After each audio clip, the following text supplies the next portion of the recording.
Mi abuela, por ejemplo, la que yo conté, mi abuela se los llevaría encantado. ¿No le quería llevar uno? Un regalo. Un regalo. Un regalo de Navidad, porque como de todos sus alumnos. Mi abuela tiene como. Ya ni le pregunto. Ella en la casa tiene 13, pero alimenta como Dígale 40. que fue un regalo que le enviaron la No, mi mamá me mata si le llevo más animal a esa señora. verdad que lo mata el perro. ¿Cómo? Que lo mata el perro.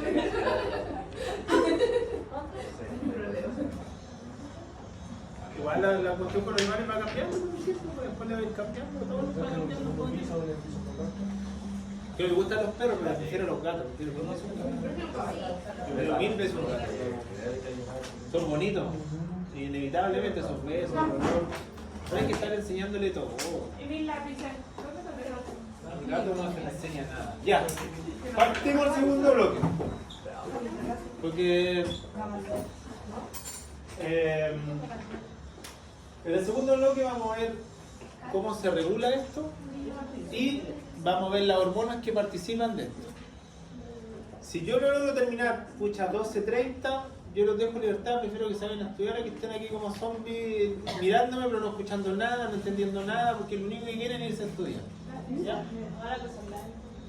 Que esa es la única lata de hacer clase o hacer las pruebas de horario de clase, que también es penca, porque yo en la UECOS y me prueban a las 7 de la tarde.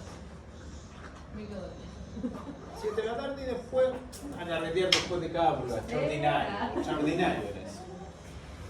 Extraño eso. Incluso me dijo, ahora voy para la casa.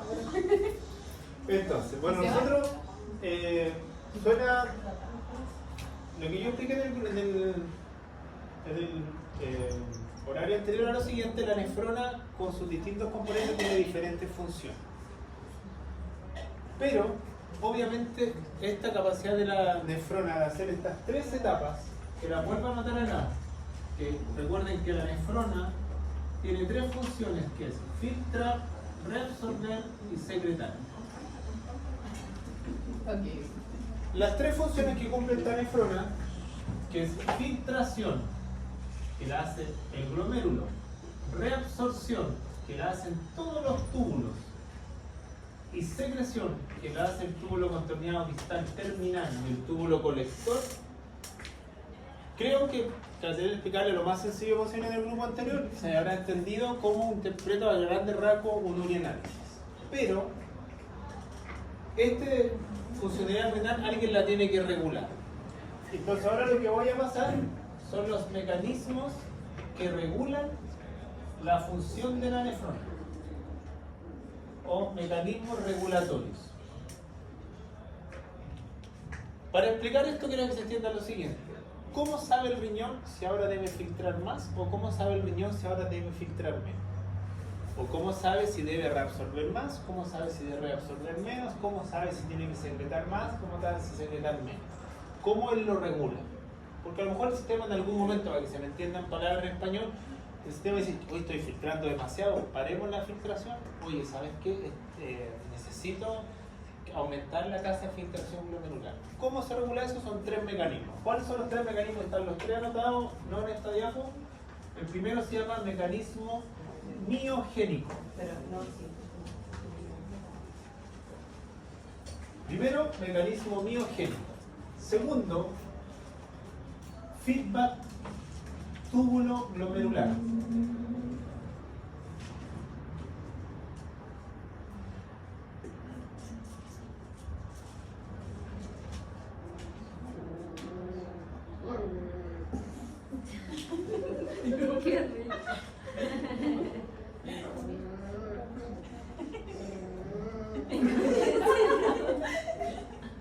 Así no se puede. No, casi no se puede. Ay, ay, ay.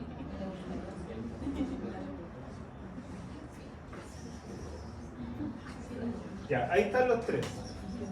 ¿Están peleando por la comida?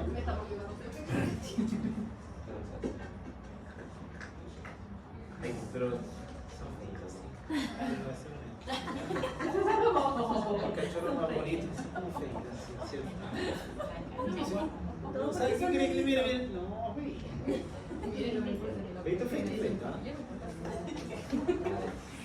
Es como cuando uno va a ver la guagua de un amigo, la guagua fea. Eso sí es cierto. Eso sí es cierto, el bebé terrible es feo. Sí, muy Todos bien. dicen, ¡ay, qué lindo es! Así que le salga. Los que son feos son los gatos son todos feos con chicos. Y son todos así con el pelo así todo feo. Parece como si le diera la estática. ¿Ah? Parece como si le diera de comer. Sí, porque ya, ¿cuáles son los tres mecanismos? Entonces, son tres mecanismos por los cuales el sistema regula si debe filtrar más o debe filtrar menos. Voy a explicar el más fácil de todos, que es el tercero, pero tengo que explicar los otros dos y en alguna de las diapositivas que viene está la explicación igual escrita al lado y un dibujito. El primero se llama el sistema mediado por la renina.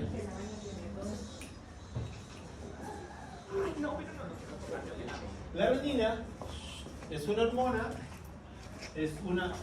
por lo tanto, si es una hormona, viaja por la sangre y es una hormona que libera el riñón.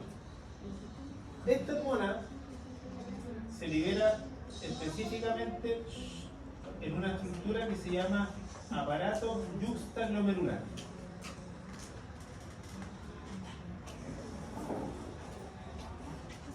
En una estructura que se llama aparato yuxtaglomerular están las células que secretan esta hormona.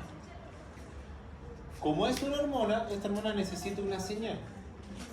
¿Cuál es la señal que le dice a esta célula? ¿Sabes qué? Tienes que secretar esta hormona porque algo está pasando. La renina se libera cada vez que el riñón sufre un proceso que se llama hipoxia. Por lo tanto, si al riñón, por cualquier causa, le está faltando oxígeno, el riñón manda una señal central para decir, oye, me están mandando muy poco oxígeno, algo está pasando.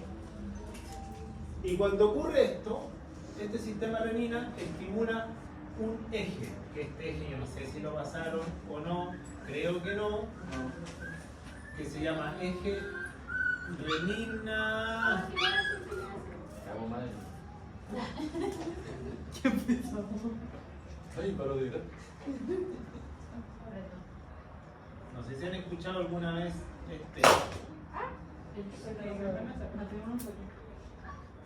no sé si han escuchado. ¿Murió alguien? ¿Hacemos una eclipse aquí? El hipoxia, la renina. Entonces, vuelvo a repetir, cuando hay hipoxia, el riñón libera una hormona que está en una estructura que se llama aparato yuxtaglomerular, que lo vamos a mostrar, que está aquí. Ahí dice células yuxtaglomerulares.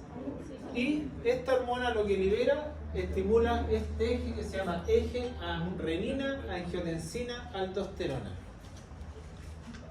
¿Alguno de ustedes tiene alguna mascota que tenga problemas cardíacos o problemas renales?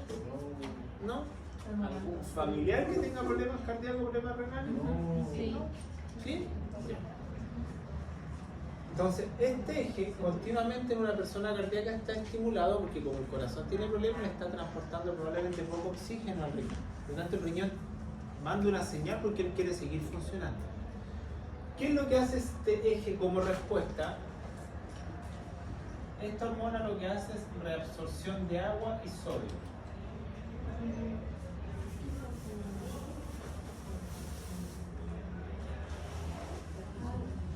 Es una hormona. Y el sistema angiotensina lo que hace es producir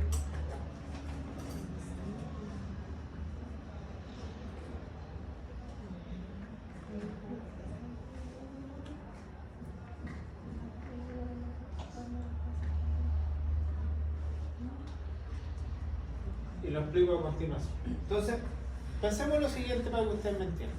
El riñón necesita oxígeno y sangre para funcionar. Si el riñón no recibe oxígeno ni sangre para funcionar, obviamente estoy perdiendo tres funciones que son importantes para el riñón. No está filtrando, no está reabsorbiendo, no está secretando.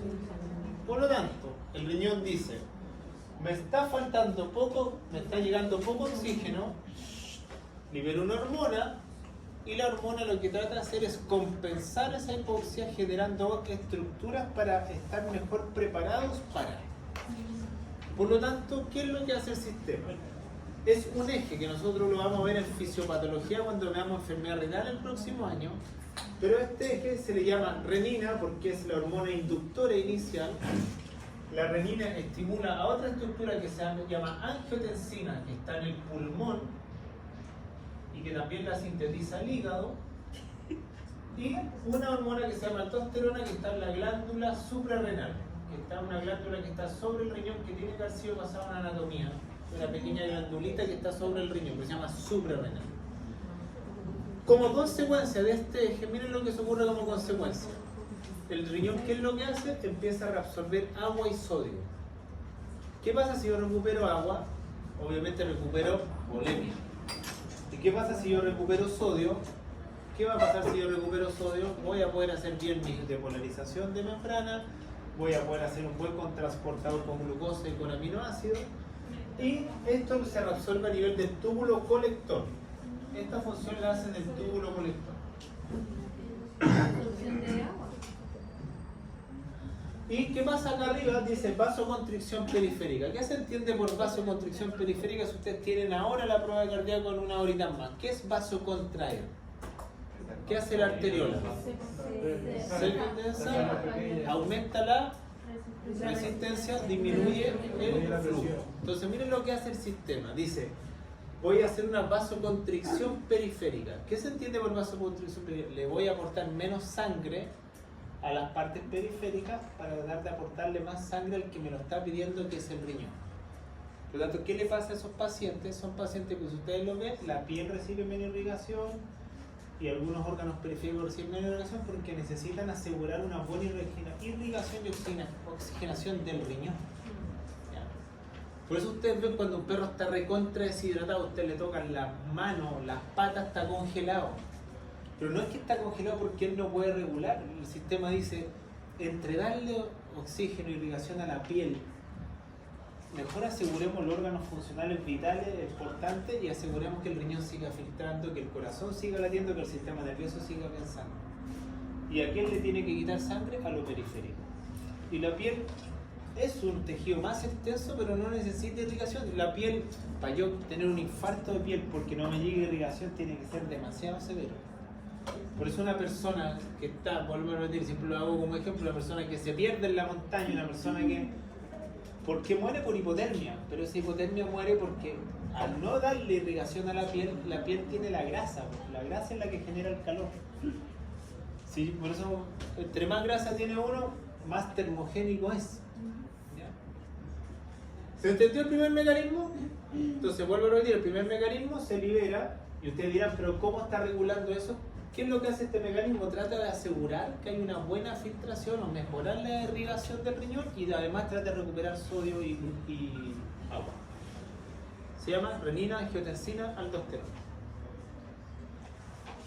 Pero repito, recalco, reafirmo, solamente funciona cuando hay hipoxia, cuando le llegue poco oxígeno del gatillante. ¿Se entendió el primero o no? Usted está pendiente de esos cachorros ahí. No, si no, ¿qué? Vamos al segundo. El segundo se llama feedback túbulo glomerular. ¿Alguien sabe qué significa la palabra feedback? Retroalimentación. ¿Ah? ¿Qué significa feedback? Retroalimentación. Retroalimentación en español. Los libros de fisio siempre les gusta ocupar la palabra en inglés como que suena más bacán. Pero retroalimentación o feedback es lo mismo. Y esta se llama túbulo glomerular.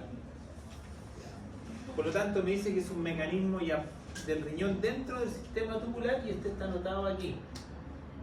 Que es este que está acá.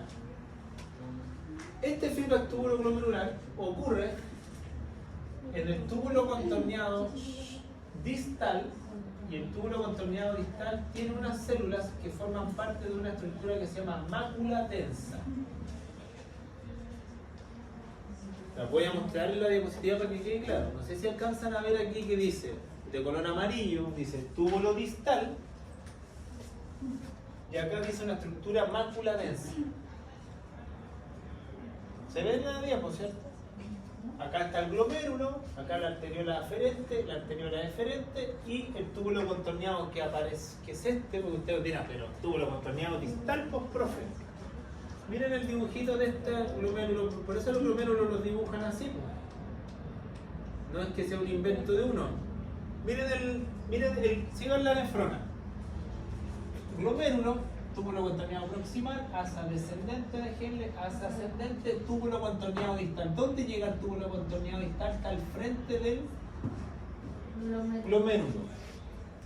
Entonces ahora miren el dibujito del túbulo contorneado distal al frente del glomérulo, y en el epitelio del túbulo contorneado distal hay unas células especializadas que se llaman células de la mácula densa. Ahí están las células de la mácula densa. Justo están al frente del glomérulo, pero ya pasaron por la médula, subieron por el asa y quedaron al frente del glomérulo. ¿Qué es lo que hace esta mácula densa? Mide, censa o cuantifica la concentración de cloruro de sodio que hay. Cloruro de sodio, es decir, sodio, el ion catiónico más importante extracelular, y cloro, el anión más importante extracelular. ¿Qué es lo que dice el sistema? Ahí lo dice, no sé si alcanzan a leer arriba, dice: ponen en relación los cambios con el cloruro de sodio en la mácula densa. Por lo tanto, hay dos posibilidades: que el cloruro de sodio esté disminuido o que el cloruro de sodio esté aumentado. Y eso va a generar respuestas. Entonces aquí dice claramente, si hay esta censa cloruro de sodio en el lumen tubular, acá en el lumen, lo que se mide es esto. Mide la cantidad de cloruro de sodio que hay aquí adentro, en el túbulo. Eso lo hacen las células de la mácula densa y mandan señales al glomérulo para decirle filtra más o filtra menos. Entonces, ¿qué es lo que dice el sistema? Dice, si disminuye, a ver cómo lo podría explicar. ¿Me siguen la ubicación del sistema, cierto? Entonces, túbulo contorneado, y donde está acá, túbulo contorneado distal, mácula densa.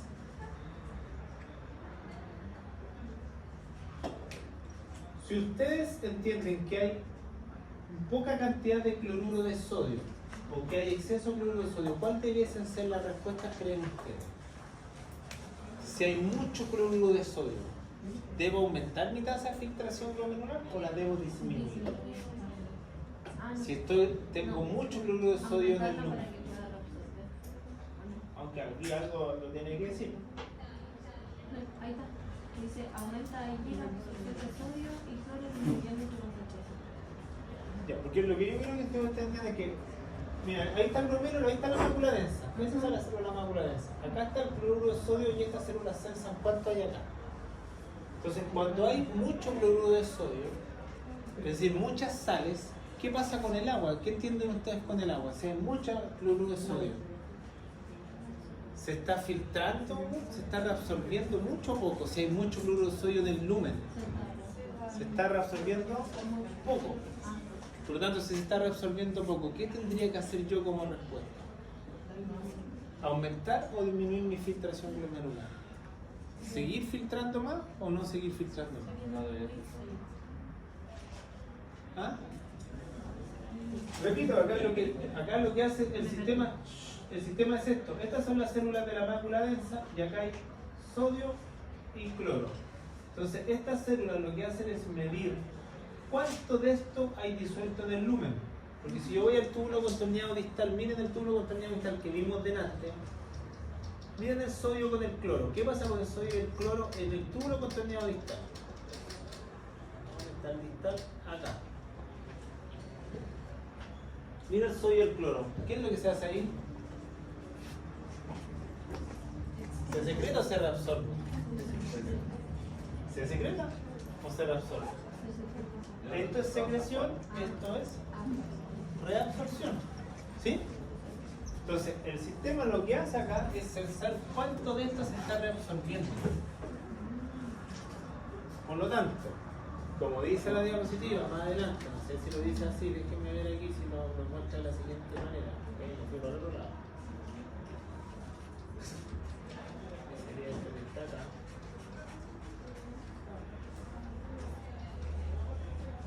Así como lo redacta aquí.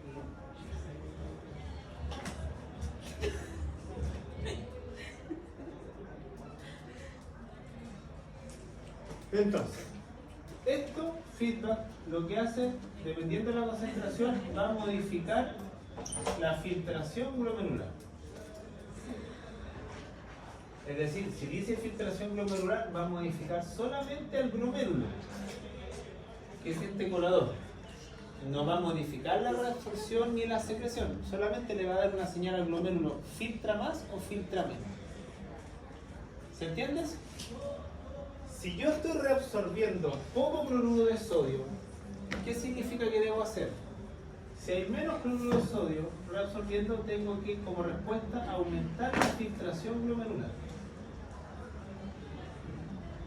Y si tengo aumento de cloruro de sodio, reabsorción de mucho cloruro de sodio, debo disminuir la filtración glomerular. Repito, entonces, la mácula densa lo que hace es ver cuánto se está reabsorbiendo de cloruro de sodio. Si disminuyó la reabsorción de cloruro de sodio, disminuyó la reabsorción de esos dos iones que son recontra importantes, tengo que obligar al glomérulo a que filtre más. Si tengo exceso de reabsorción, le digo al glomérulo, deja de filtrar porque ya reabsorbí alta concentración de cloruro de sodio. Entonces, ¿cómo lo podría hacer, creen ustedes? ¿Cómo estas tres respuestas pueden ir al glomérulo, que es esta estructura que está acá? ¿Cómo tendría que generarle respuesta al glomérulo? ¿Cómo hago que el glomérulo filtre menos? Pensando que el glomérulo del colador está sano, está bueno. ¿Cómo se llama la arteriola que trae la sangre al glomérulo? ¿Cómo se llama la arteriola? No la arteria. Que hay dos arteriolas, hay una de entrada y una de salida. ¿Cómo se llama la de entrada? ¿Recuerdan que se llama aferente? ¿Y la otra cómo se llama? Entonces, si ustedes ven que estas son arteriolas y traen la sangre para el glomérulo, ¿cómo yo puedo hacer que entre menos sangre acá? ¿O que entre más sangre? ¿De qué manera yo podría hacer que entre más o menos sangre modificando algo acá? Y que tiene que algo que ver con la prueba, que es una de las tantas leyes que tienen que aprenderse. ¿Cómo aumento el flujo acá o cómo disminuyo el flujo acá? ¿Qué tendría que modificar del vaso? ¿Cómo se llama la primera ley que se tenía que aprender? Esa es de difusión. La de Frank Starling es de presión. La otra es la del francés, ¿cómo se llama? La ley de Poisson. ¿Qué decía la ley de Poisson? Flujo versus resistencia. Entonces, si yo quiero hacer que el glomérulo filtre más, ¿qué tendría que hacer con la arteriola aferente? Disminuir la resistencia. Por ende, ¿qué tendría que hacer en la arteriola con respecto a su lumen si quiere disminuir la resistencia? ¿Vasodilatarse o vasodilatarse? Vasodilatarse. Porque si se vasocontrae, aumenta su resistencia. Porque recuerden, y la prueba está preguntada así: a mayor resistencia, menos flujo. A menor resistencia, mayor flujo. ¿Por qué no? Pues esto es básico, mi hijo se lo sabe. Entonces, si yo quiero que aumente la filtración glomerular, ¿qué tendría que hacer entonces? Si quiero que aumente la filtración, tengo que hacer vasodilatación de la arteriola aferente. Por ende, acá tengo que disminuir la resistencia. Y si yo quiero disminuir la filtración glomerular, debo hacer lo contrario. ¿Qué tendría que hacer lo contrario? Vasocontraer la arteriola aferente. Y si yo vasocontraigo, ¿entra más o menos flujo? Si yo vasocontraigo un vaso, menos flujo, por lo tanto menos filtración.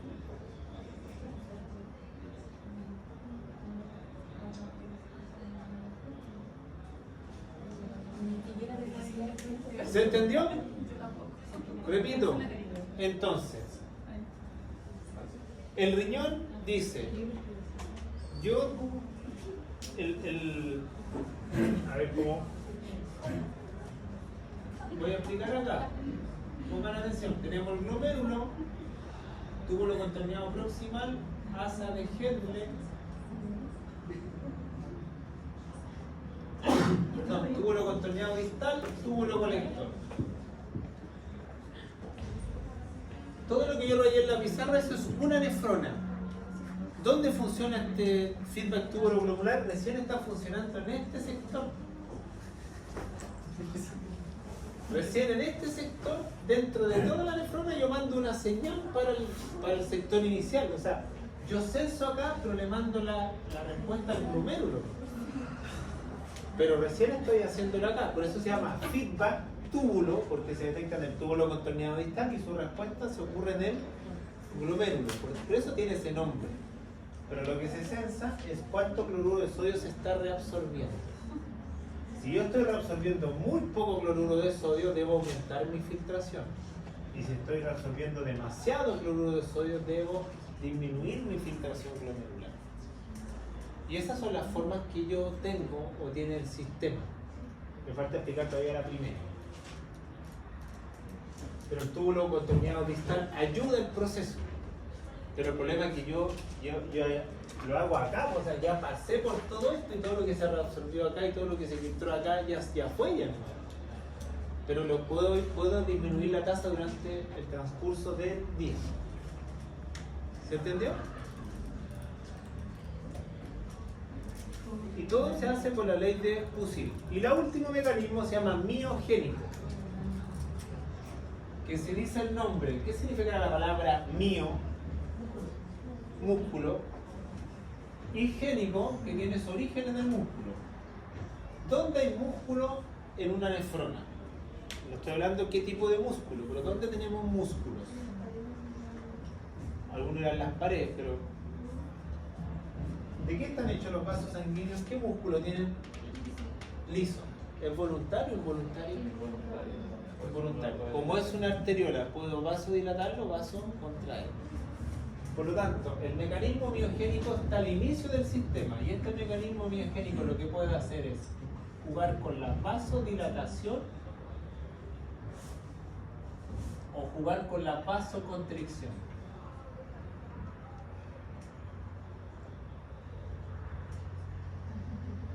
De la arteriola aferente. Pero es un mecanismo muscular.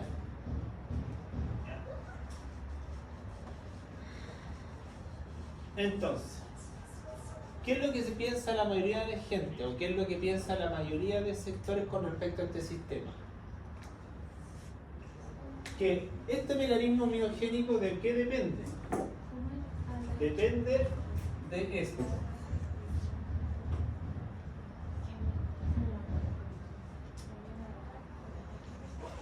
Presión arterial. La arteriola aferente. Pero, algunos me dicen, profe, es lo mismo que me acaba de explicar. En parte puede ser lo mismo, pero la señal es diferente. La explico para que quede claro. Se entiende, disculpen lo más insistente, se entiende que el segundo tiene que ver con el cloruro de sodio que ya ha pasado por los conductos tubulares. Pero acá yo ya pasé por el glomérulo, el contorneado proximal y el asa de Henle. El mecanismo miogénico es antes de que empiece cualquier proceso, porque se hace de la arteriola aferente del glomérulo. ¿De qué depende eso? La presión arterial. Por lo tanto, una persona hipertensa, es decir, que su presión arterial es muy alta, ¿cómo va a llegar la presión arterial a la arteriola aferente? ¿Alta o baja? Si es hipertenso. Alta. Entonces, esa es la señal para decirle al sistema, está tan alta la presión que lo mejor que podemos hacer es vasocontraernos para no filtrar tanto. Y lo contrario, si soy hipotenso, el sistema dice hay una muy baja presión y para poder filtrar necesito que obviamente entre más flujo, por lo tanto, ¿qué hago? Vasodilato. Por lo tanto, pero eso tiene que ver exclusivamente con la presión arterial del de la persona, del animal, no tiene nada que ver con el sodio, con el cloro ni con la hipoxia, tiene que ver con la presión arterial. ¿Ya? Y también este mecanismo biogénico tiene mucho que ver con la ley de Poussin, porque obviamente modifica flujos con resistencia. Por eso una persona hipertensa puede funcionar bien su riñón, sí, porque tiene este mecanismo como contrarrespuesta. ¿Le está generando exceso de funcionalidad renal? Probablemente sí, pero gracias a este mecanismo regula. Por eso dice ahí, es causada por el aumento de la presión arterial. ¿Ya? Porque, por ejemplo, para que se entiendan, ustedes están durmiendo y su presión arterial está baja. Están gobernados por el parasimpático. Ustedes despiertan, hacen deporte, su presión arterial aumenta.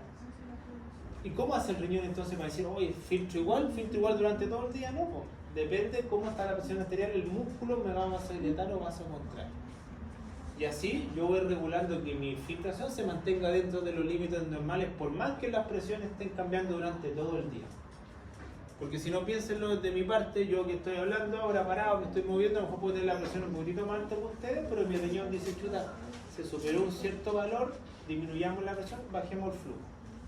Pero si estoy hipotenso, porque ¿cómo sigue el riñón funcionando cuando estamos durmiendo?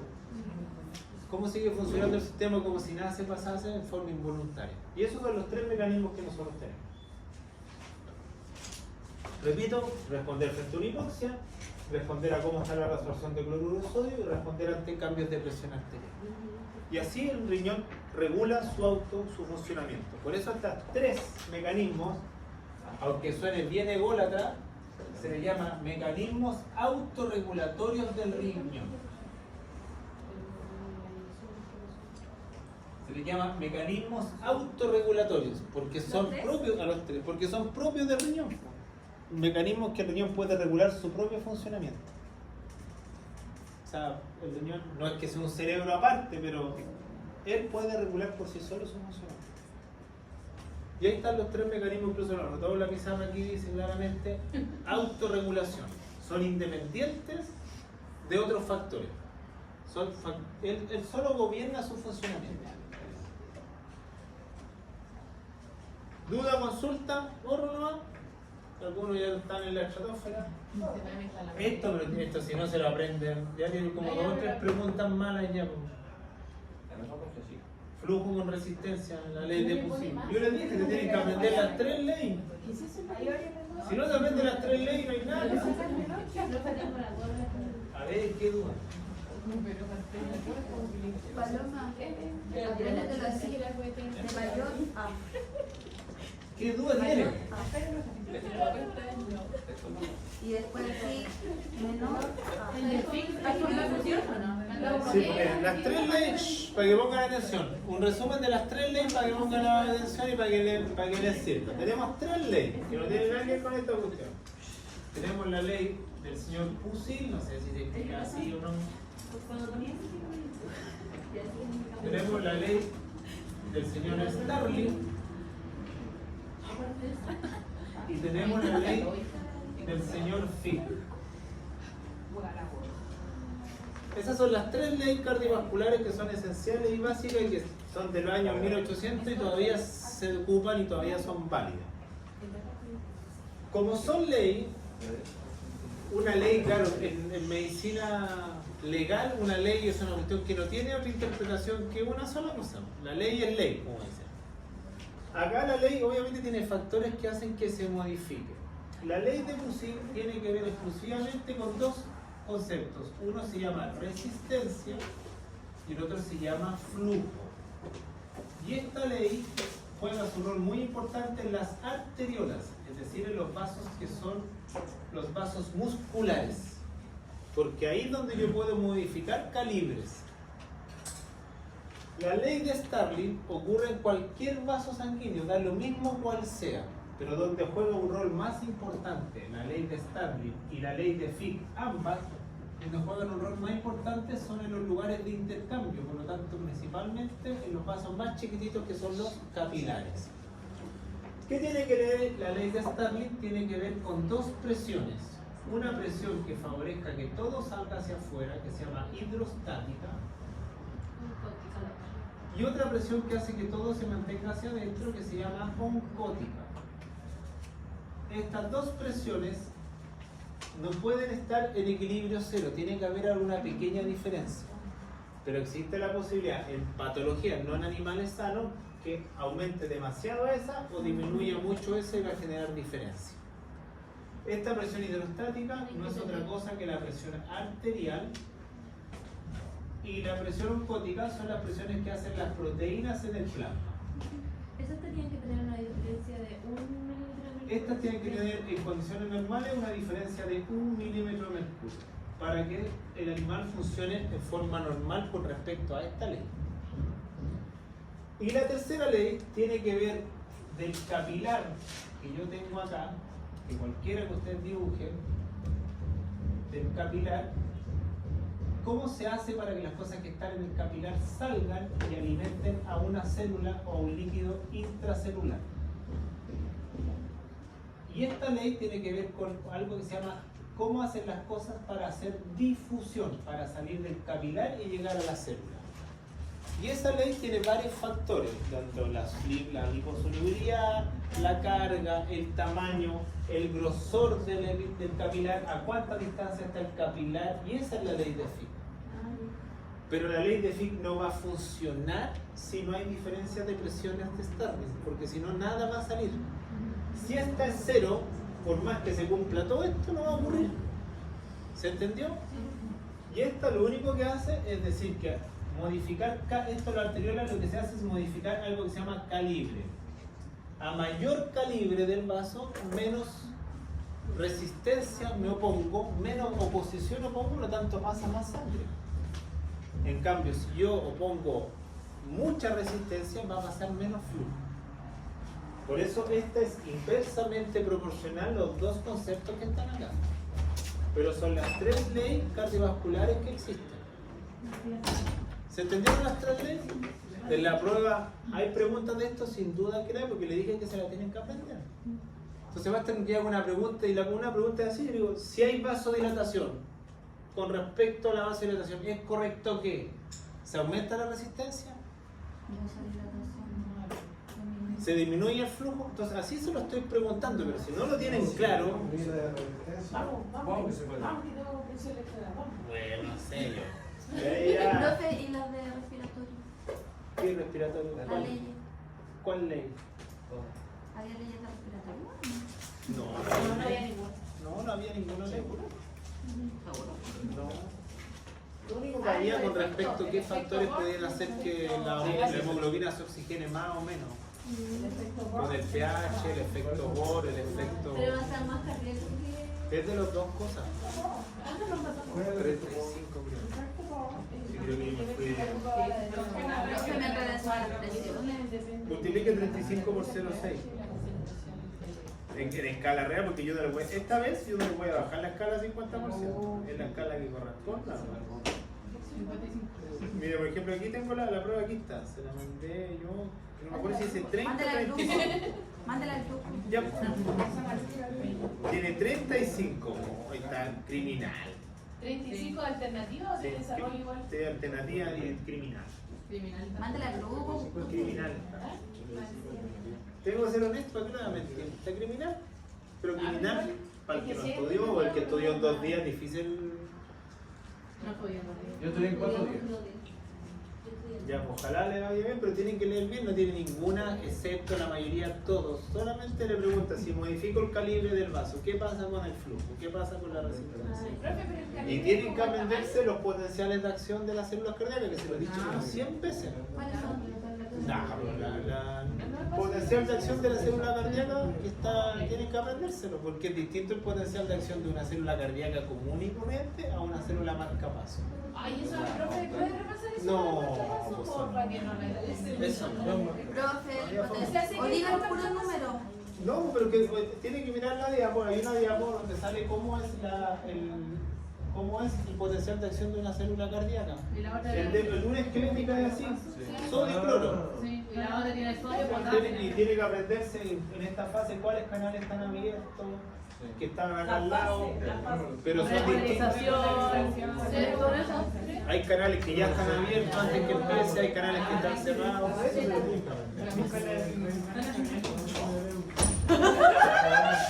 Este sin vergüenza. Sin vergüenza. Entrar así como si nada. El que puede. Ya. La última parte para que se vayan a estudiar, porque ya aquí están dando ¿cómo nomás? Lo decimos honestamente. Ahí están las 3 leyes. Y si las tienen malas ya no sé. La ley de la robótica. Ya, pues, profe, libérenos. Profe, ¿qué es el patmotropismo en palabras simples? ¿Qué? El patmotropismo en palabras simples. ¿No? Eso es superficial. Se volvió. A mí también se volvió. Mire, el corazón como músculo, todo músculo tiene que tener 2 capacidades: poder contraerse y poder relajarse.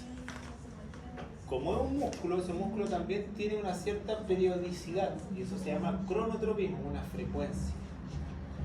Y como está hablando de un músculo, también tiene que tener la capacidad de estimularse bajo un umbral eléctrico, porque el músculo, recuerde que tiene una funcionalidad eléctrica, que eso también hay preguntas en la prueba. Tienen que saberse el orden de los nodos sinoauricular, cuáles son los domos y cómo es toda la arquitectura, y también saberse las ondas del electrocardiograma, qué parte de sístole, diástole, que está explicado en la pizarra. Esas cosas se las tienen que saber. Y que está preguntado así, no le paso un electrocardiograma, interprételo, pero tiene que saber para qué te yo, tiene que saber cómo son por qué suena el corazón. También lo expliqué. Porque sí, Tienen que saber qué hace el simpático con el corazón y qué hace el parasimpático del corazón, que hacen cosas totalmente opuestas. Tienen que saber el periodo refractario. ¿Sabes que el patmotropismo es solamente la estimulación? Es que, sí, pero es que en realidad todo Pero ¿cómo le corazón. preguntan en la prueba? Ya. No, yo le puedo preguntar la prueba. El siguiente concepto definido como, abro comillas, corresponde a, y ahí puede ser cualquiera de los 5. Basmodromo, pero está puesto en la llave. Sí, pero no memoricen, si no, es alternativa, no es memoricen, si yo le hago desarrollo No no es para mato. entenderlo, porque Basta con que yo le pregunto, explíqueme la ley de Poussin en sus palabras y algunos no van a saber qué escribir, la van a entender pero no la van a saber explicar. yo le pondría por último. Profe, entendí lo de pero el patmotropismo es el que me pone enredada. Pero es que la definición es súper enredada la que sale ahí, pero que es de libro, no es una definición mía, pero lucitropismo tiene que ver con relajación. Tromotropismo tiene que ver con la velocidad del impulso, con la electricidad. Basmo tiene que ver con la capacidad de contraerse. ¿Se puede contraer o no se puede contraer? O sea, si un corazón, para explicar en palabras más sencillas, si un corazón hace sístole, es basmotrópico, porque tiene la capacidad de contraerse. Si un corazón hace diástole, es porque hace lucitropismo, tiene capacidad para relajarse. Si sus marcapasos están funcionando bien, es porque tiene un buen tromotropismo, la velocidad del impulso está correcta. ¿Se entiende? El crono tiene que ver con la frecuencia y falta el otro tropismo que es El patmotropismo. que es la capacidad de estimularse bajo cierto estímulo, ¿no? Bajo cierto umbral. El umbral de... Tiene que tener la capacidad de ¿cómo se llama? De poder responder. O sea, si el sistema, si no hay marcapaso o no hay nada, se pierde totalmente esa opción porque no se puede estimular. ¿Sí? ¿Se entiende? Sí, sí, sí. Pero son definiciones que usted la única que van a escuchar va a ser el crono y el hino. Más adelante, porque el crono ustedes le van a tomar la frecuencia del perro, van a decir cronotropismo positivo cuando su frecuencia es taquicárdica y bradicárdica cuando su cronotropismo es negativo, tiene muy baja frecuencia por algún motivo. Y hilo tiene que ver con la fuerza con la cual se contrae. O sea, si yo me inyecto adrenalina, mi corazón, la contracción va a ser gigantesca. Pero si yo me inyecto acetilcolina, voy a bajar notablemente mi frecuencia. Por eso los anestésicos son muchos inotropismos negativos, porque tengo que deprimir la función cardiovascular, pero manteniendo una buena oxigenación y un buen gasto cardíaco, pero menos frecuencias. Pero yo necesito deprimir la funcionalidad cardiorrespiratoria temporalmente mientras estoy haciendo la cirugía. Por eso los animales y nosotros respiramos menos durante una cirugía. Pero ellos no están midiendo los gases, no están midiendo para que se mantenga todo funcionalmente bien, pero a una escala más baja. Es como que nos estuvieran, culpando el ejemplo, nos estén operando dormidos. ¿Sí? Porque uno dormir hay una inconsciencia cuando uno está durmiendo, temporalmente hablando, me refiero. ¿Qué le pasa? Ay, perdón. ¿Por qué la persona que tiene hipertensión inyecta menos de su corazón? ¿Por qué? Porque tiene menos una hipertensión el corazón, que la gente confunde. Hipertensión es que la sangre cuando sale del corazón sale con más fuerza y choca con la pared. Pero el corazón, recuérdense, para que la válvula se abra, la presión del corazón tiene que superar la que hay por fuera. Entonces tiene muy poco tiempo para inyectar esa sangre. La inyecta rápido, con una mayor presión, pero el volumen que sale no es el adecuado. Porque recuerden que ahí tiene que acordarse tres conceptos que también están en la prueba. Uno se llama postcarga y otro se llama precarga.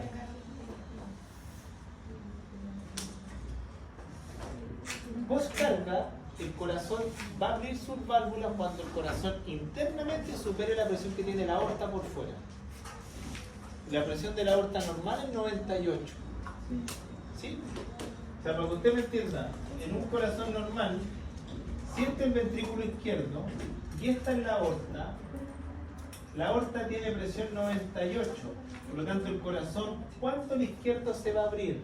Cuando el izquierdo adentro la presión haga 99, va a superar la presión que hay por fuera, la válvula se abre y la sangre sale para afuera.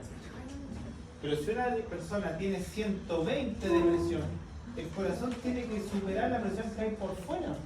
Entonces tiene que hacer tanta fuerza, pero eso se va a demorar tiempo. Porque el corazón no tiene un poder de relajación extensivo. Lo único que puede hacer ese corazón es engrosar su pared y que su músculo adquiera más fuerza para poder empujar esa sangre. Pero estoy liberando una sangre con mucha presión, pero muy poco periodo de tiempo. El periodo refractario que tiene entre un ciclo y otro es recontra corto. Tiene que estar a cada rato, porque si no, no está circulando bien el sistema. Por eso al hipertenso se la tengo que bajar la presión. Porque si no, estoy sobreexigiendo a que el músculo esté funcionando a una mayor funcionalidad y lo voy a agotar. ¿Se entiende? Aparte, si hay presión, piensen en esto. Si hay mayor presión arterial, esta flecha ya va a ser así. Porque la presión arterial es la que ve la presión hidrostática. ¿Y qué va a pasar con todo esto? Usted dirá, pero mejor, pues, profe, claro, va a salir todo para afuera, pero ¿qué va a pasar con esta sangre? Cada vez va a ser menos líquida, va a ser cada vez más viscosa porque estoy sacando todo el agua para afuera. Es como mover un coágulo, la sangre se empieza a hemoconcentrar. Recuerden que la sangre tiene parte celular y parte líquida. ¿Se entiende, no? Pero esto es precarga o postcarga. Por lo tanto, un hipertenso está exigiendo su ventrículo izquierdo o derecho, dependiendo del corazón que esté fallando, en exceso. Por eso, si no toma pastillas para bajar la presión, en algún momento va a morir de una difusión ventricular o muscular. El corazón no va a tener mayor capacidad de contraerse, no va a poder hacerlo con una fuerza, va a llegar a su límite. ¿Qué es lo que le pasa, por ejemplo, a los deportistas? No solamente a la gente obesa y a la gente con hipertensión. Un deportista por eso le hacen exámenes cardíacos antes de comprarlo. Porque está asociado que tiene que subir tanto su rendimiento, el corazón al que se adapta, pero en algún momento el corazón dice, oye, ya no puedo más. ¿Sí? Como le pasa a las personas que mueren de repente por muerte fulminante, deportistas que están jugando al pelota y de repente se desvanecen y se mueren. No hay nada que hacer. ¿Qué le pasó? Llega tarde y va a levantar la mano.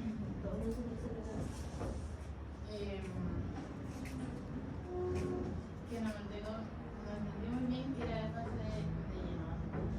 ¿Cuál? Fase de llenado. Fase de llenado. Lo que pasa es que la primera, o sea, el corazón tiene dos fases. Una se llama sístole y otra se llama diástole. Pero el corazón lo primero que debe hacer es llenarse. Y cuando el corazón se llena, las válvulas del corazón están abiertas, que son las válvulas que se llaman aurículo-ventriculares. Una vez que esa válvula aurículo-ventricular se cierra, es el primer latido del corazón. Y el segundo latido es cuando las válvulas sigmoideas, es decir, la aorta y la pulmonar, se abren para sacar la sangre del corazón. En la fase de llenado, las válvulas están abiertas para recuperar la sangre que viene de todo el organismo, que se devuelve al corazón izquierdo y la que se devuelve al corazón derecho. Porque recuerden, y yo dije que lo voy a preguntar, hay que aprenderse los conceptos de circulación en serie y en paralelo. Que también está ahí una pregunta en la prueba. Pero la fase de llenado es la diástole. Las válvulas se abren, entra la mayor cantidad de sangre y cuando se alcanza una presión, las válvulas se cierran y pasamos a la siguiente etapa.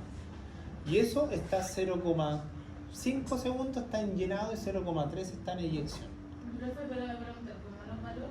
No, Solo pero conceptos. claramente yo le puedo preguntar cuál de las siguientes fases dura más, sístole o diástole, pero no le voy a preguntar los segundos. Ya. Pero cuando yo tengo que aumentar mi frecuencia, ahí la que más sufre es la diástole. Porque tengo menos tiempo para hacer el ciclo porque hago la frecuencia más rápida. ¿Sí? ¿Se entiende? ¿Las presiones se les va a preguntar?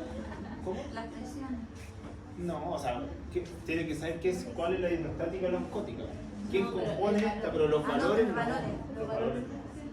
Valores no, porque no tienen ninguna implicancia. Después te lo van a ver en clínica eso. Ah, Ya, ¿podemos terminar esto que nos han dejado avanzar con renal? suéltenos, profe. ¿Se quieren ir? Sí, no, queremos estudiar. No, quiere que eso Me extrañamos. Queremos repasar. La postcarga tiene que ver con la presión que hay por fuera del corazón. O sea, sí, pero el prefijo postcarga tiene que ver con la presión que el corazón tiene que superar que hay por fuera. Entre más alta sea la presión que hay por fuera, la sístole va a ser menos efectiva. Porque va a perder demasiado tiempo tratando de superar la presión que hay por fuera y ahí recién se va a abrir.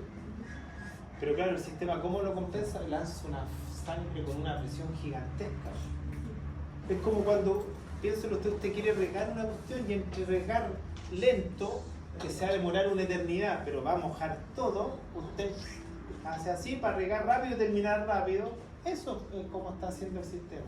Pero no está haciendo un riego adecuado. Eso le está pasando al corazón. Está expulsando la sangre en una presión gigantesca, pero no le va a dar a todos los tejidos la misma cantidad de sangre, porque está inyectando menos, pero con una presión mayor. Está compensando, pero en algún momento va a fallar. Porque el corazón, recuerden que lo que tiene que hacer, su función es mantener un gasto cardíaco un minuto. A todos los cristianos que le están pidiendo sangre, debe aportarle lo que le están pidiendo. Y si por algún motivo un sistema le dice quiero más, él tiene que tener la capacidad de poder darle más a ese y quitarle al resto, pero sin alterar el funcionamiento. Por eso una persona cardíaca no puede hacer deporte, no puede hacer otras cosas, porque no está, su corazón ya falló y ante una situación así se va a descompensar. No hay otra opción. O sea, un cardiópata no puede hacer mucho. Más que caminar, dormir, comer, pero sobreexigir al sistema no lo puede hacer. Muscular o esqueléticamente no, porque recuerden que esqueléticamente, si yo estoy caminando aquí, mi músculo le pide 15%, pero si yo bajo las escaleras caminando y le pide 78%. Profe, pero al objeto de que, por ejemplo, el hipertenso está tomando su medicamento, regula su presión. Claro, regula, pero ¿hace actividad física o sea, no falta? igual regula, pero no sé cómo está ecocardiográficamente o electrocardiográficamente la electricidad de ese corazón y cómo está el músculo de ese corazón. Yo lo único que hago normalizo porque tener la presión alta me genera hipertensión endocraniana, me genera hipertensión renal. Yo la regulo porque esa presión me va a echar a perder otro órgano. Pero yo ya tendría que evaluar cómo está el sistema completo en su interior. ¿Ya? Por eso a las personas que tienen hipertensión se les debe hacer un chequeo completo para ver si esa hipertensión ya le ha generado consecuencias morfológicas o eléctricas al corazón. Porque la persona hipertensa le dice, hipertenso, tómate un fármaco hipotensor, pero yo necesito saber cómo está funcionando el músculo, cómo está el marcapaso. ¿Crece el músculo? Puede hipertrofiarse como compensación, pero la hipertrofia llega hasta cierto límite también. ¿Sí? No hay ilimitado. Si fuese ilimitado, todos tendríamos así un corazón, ya no cabría en el tórax ya. Porque el músculo tiene un poder de elongación, no puede crecer, aunque yo quiera. ¿Sí? Fíjense, los que van al gimnasio, el músculo les puede crecer más, sí, pero lo que también les crece, se nota más el crecimiento porque va quemando la grasa que está alrededor. Pero no es que, porque si no explotaríamos, ¿no? Tiene un poder de elongación. Y en algún momento ese poder ya no da más. Sí, hay un deportista de... Halterofilia. Eso que murió porque ya su cuerpo no Sí. le daba para más. Por supuesto, porque el músculo además cuando crece empieza a comprimir, o empieza Que su a... fuerza lo mató. Sí. Sí. Bueno, además muchos de esos personajes ellos van asociados con otras cosas más que se inyectan para que el corazón funcione más, para que el músculo se recupere más rápido, le van agregando proteína, le van agregando anabólico, le van agregando carnitina, le van agregando de todo, y al final obviamente se me esponje cosas dañas el sistema. ¿Ya? ¿Puedo seguir ya o no? No, suéltalo. Lo importante es aprender. Ya. Ahora lo importante es aprender. Ay, Dios mío. Lo bueno es que estamos todos interesados en aprender. Pero Pero ¿sabe que le entendimos más en esta pregunta? es que ahora entendió más porque ahora estudié un poco. Porque No, antes sí. no, porque en la clase que es difícil. Tenemos como una base ahora y ahora todo cuadra. Pero ya con todo lo que le he dicho, con la ley, con todo, ya tienen por lo menos unas 8 o 10 preguntas, pero que tienen que contestar bien, pero y leer bien. Dios lo escuche. Y si no, ya no es mi problema. Creo que iba a preguntar. ¿Qué cosa? ¿Va a preguntar de qué? No, porque me va a preguntar. Lo del efecto Bohr. ¿De qué? El efecto Bohr. No, el efecto de la oxigenación no. Pero sí, ustedes tienen que saber, y yo dije antes, volumen corriente, tidal, ventilación, espacio muerto, capacidad residual funcional, esos conceptos, si no se los saben, de mala la respuesta, porque yo les dije, son los primeros y los básicos que tienen que aprenderse. Los músculos que participan en la inspiración, en la expiración, tienen que saberse la afinidad del oxígeno con la hemoglobina, la afinidad de cómo se transporta el oxígeno, cómo se transporta el CO2. Sí. ¿En qué la oxihemoglobina? El oxígeno dentro de la hemoglobina, ¿no? Y el efecto A dar y por, no, son efectos. ¿Qué es el efecto que ocurre en los Se va a capilares? enfocar más el cardíaco.